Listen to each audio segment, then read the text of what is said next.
दोस्तों, इस देश दुनिया में कई दफा देखने में आया है कि लोग अपने स्वार्थ और महत्वाकांक्षाओं की पूर्ति के लिए बड़े से बड़े रिश्ते को दरकिनार कर देते हैं। उनको एक दफा भी नहीं लगता कि सामने वाला व्यक्ति जिसकी मजबूरियों का फायदा उठाकर वो उसके साथ अत्याचार या फिर गंदा और घिनौना बर्ताव कर रहे हैं, वो भी रिश्ते में किसी का भाई होगा, बेटा होगा, या फिर रिश्ते में वो किसी की माँ और बहन होगी। क्योंकि दोस्तों, शायद उनको सिर्फ और सिर्फ अपना स्वार्थ दिखता है। आज की हमारी सच्ची किस्सा कहानी में भी ठीक ऐसा ही हुआ कि एक बहुत बड़े साहूकार ने सामने वाले व्यक्ति की मजबूरियों का फायदा उठाकर उसकी ही खूबसूरत बीवी के साथ उसकी ही खुली आंखों के सामने गंदा और घिनौना काम किया। जुड़े रहिएगा पूरी किस्सा कहानी के अंत तक। नए हैं तो सब्सक्राइब कर लें, पुराने साथी हैं तो लगातार हर एक व्यक्ति तक इस सच्ची किस्सा कहानी को पहुंचाने में हमारी मदद करना। दोस्तों, महाराष्ट्र प्रदेश का एक जाना पहचाना शहर है पुणे। उसी पुणे शहर के ग्रामीण इलाके की मैं बात कर रहा हूँ। बात है दिसंबर 2020 की। उसी ग्रामीण इलाके का रहने वाला एक परिवार में मुखिया के तौर पर सलीम खान। सलीम खान के माँ बाप बुजुर्ग हो चले हैं, वो अलग रहते हैं। सलीम खान के परिवार में वो और उसकी पत्नी और उनका एक बेटा। सलीम खान की जो पत्नी है उसका नाम सलमा है, और पत्नी इतनी ज्यादा खूबसूरत है जिसकी खूबसूरती के चर्चे ना केवल आस पड़ोस बल्कि दूर दराज के इलाके में भी लोगों की जुबान पर आम बात है। दोस्तों, अचानक से एक दिन सलीम खान अपने एक रिश्तेदार को कहने लगा कि मैं बहुत ज्यादा परेशान हूँ। मेरे पास काम धंधा भी नहीं है, पैसे भी नहीं है। मैं एक छोटा सा रोजगार खोलना चाहता हूँ, लेकिन पैसे की जरूरत है और कहीं से मिल नहीं रहे। सलीम का वो रिश्तेदार उसको कहता है कि तुम निश्चिंत रहो, तुम परेशान क्यों होते हो। जाना है तो तुम्हें सिर्फ एक व्यक्ति के पास जाना है जिसका नाम है इम्तियाज शेख। जानकारी मुताबिक इम्तियाज शेख एक बहुत बड़ा शाहूकार है जो आस पड़ोस के इलाके में ब्याज पर पैसा दिया करता था।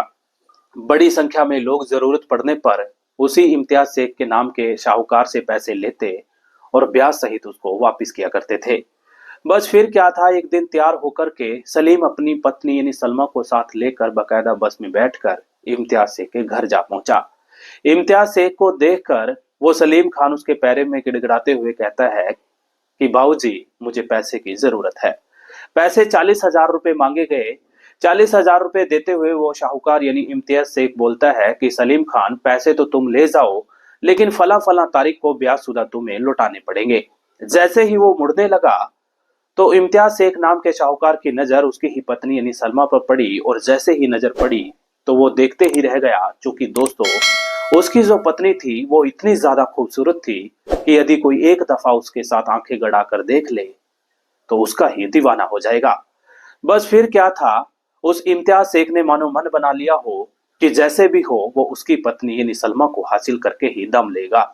धीरे धीरे समय बीतने लगा, और समय बीतने के साथ साथ तकरीबन 10 दिन बाद इम्तियाज शेख बकायदा फोन कॉल करके सलीम खान को कहता है कि तुम मेरे घर आ जाओ और ध्यान रखना कि अपने साथ अपनी खूबसूरत पत्नी को भी लेते आना।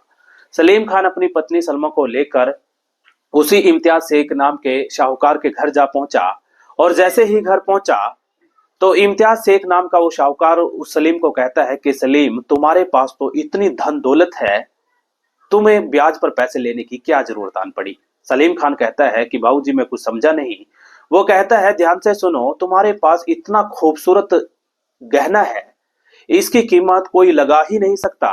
वो कहता है कि जो पैसे मैंने तुम्हें ब्याज पर दिए थे, ना तो तुम्हें उसको लौटाना है, ना ही तुम्हें उसका कोई ब्याज चुकता करना है। बस सिर्फ करना है तो एक काम, और वो ये है कि अपनी पत्नी को चंद घंटों के लिए मेरे घर पर मेरे पास छोड़कर जाना पड़ेगा। दोस्तों, जब इस तरीके की बहकी बहकी बातें वो इम्तियाज शेख नाम का शाहूकार सलीम और सलीम की पत्नी के समक्ष कहता है कि दोनों के कदमों तले जमीन खिसकने लगी। उन्होंने कभी सपने में भी सोचा नहीं था कि शाहूकार इम्तियाज खान ऐसा कहेगा, ऐसा निकलेगा। दोस्तों, उसके बाद वो सलीम खान नाम का पति अपनी पत्नी को लेकर ये सब बातें सुनने के बाद वैर विरोध के तौर पर कुछ कर ही नहीं सका। चूंकि जानकारी मुताबिक वो शारीरिक तौर पर भी ज्यादा हष्ट पुष्ट नहीं था, ना ही वो आर्थिक तौर पर मजबूत था। करता तो भला क्या करता, बस वही करता चला गया जैसा कि इम्तियाज शेख कहता चला गया। जानकारी मुताबिक इम्तियाज शेख यही नहीं रुका, बल्कि उसके बाद सलीम खान नाम के पति के सामने ही उसकी खूबसूरत पत्नी के वो एक एक करके कपड़े उतारता चला गया, और बड़े ही निर्मम और बेदर्दी तरीके से उसी खूबसूरत पत्नी के साथ उसके ही पति की आंखों के सामने गंदा और घिनौना काम किया। जानकारी मुताबिक घंटों काम करने के बाद वही इम्तियाज शेख का जब दिल और मन भर गया तो बड़े ही निर्मम तरीके से वो उसको कहता है कि जाओ, अब काम हो गया है। दोस्तों, उसके बाद इम्तियाज शेख के घर से जाने के बाद सलीम खान अपनी पत्नी के साथ रोता बिलखता जैसे तैसे घर पहुंचा। लेकिन घर जब पहुंचा तो एक रिश्तेदार को जैसे ही पूरी किस्सा कहानी के बारे में उस दंपत्ति ने शेयर साझा किया तो हिम्मत जुटाकर वही दंपत्ति यानी सलीम और सलमा दोनों नजदीकी थाने में तहरीर दर्ज कराए। और जैसे ही सूचना पुलिस के हाथ लगी तो पुलिस ने तत्परता दिखाते हुए बड़ी संजीदगी से मामले की तहकीकात को शुरू कर दिया और घटनास्थल यानी कि इम्तियाज शेख के पास पहुंचकर उसको कस्टडी में लेने के बाद कड़ी सुरक्षा के बीच नजदीकी अदालत में पेश किया। और तमाम सबूतों और गवाहों को मद्देनजर रखते हुए दोनों दलीलों को सुनने के बाद जज साहब ने कड़ा संदेश देते हुए न केवल इम्तियाज खेम की निंदा की बल्कि कड़ी सुरक्षा में उसको सलाखों की कालकोड़ी में डालने का हुक्म सुना दिया। दोस्तों, पूरे इलाके में ये खबर आग की तरह फैलने लगी क्योंकि इम्तियाज शेख नामी गिरामी व्यक्ति था। पैसे की धन दौलत की उस पर कोई कमी नहीं थी।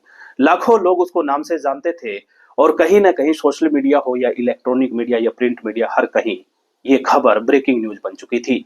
बहरहाल दोस्तों, उसके बाद सलाखों की कालकोड़ी में पहुंचने के बाद इम्तियाज खान नाम का वो शाहूकार निश्चित तौर पर अपने किए बुरे कारनामों का पछतावा करेगा।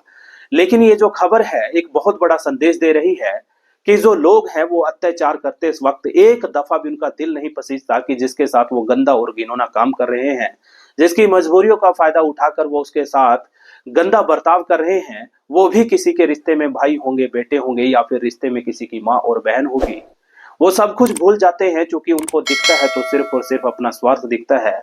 और स्वार्थ की खातिर महत्वाकांक्षाओं की पूर्ति के लिए कोई भी व्यक्ति यानी कि मुजरिम और क्रिमिनल बड़े से बड़े रिश्ते को भी ताक पर रख देता है। बहरहाल दोस्तों, इस पूरी किस्सा कहानी से आपको क्या संदेश मिला कमेंट बॉक्स में जरूर लिख दीजिएगा।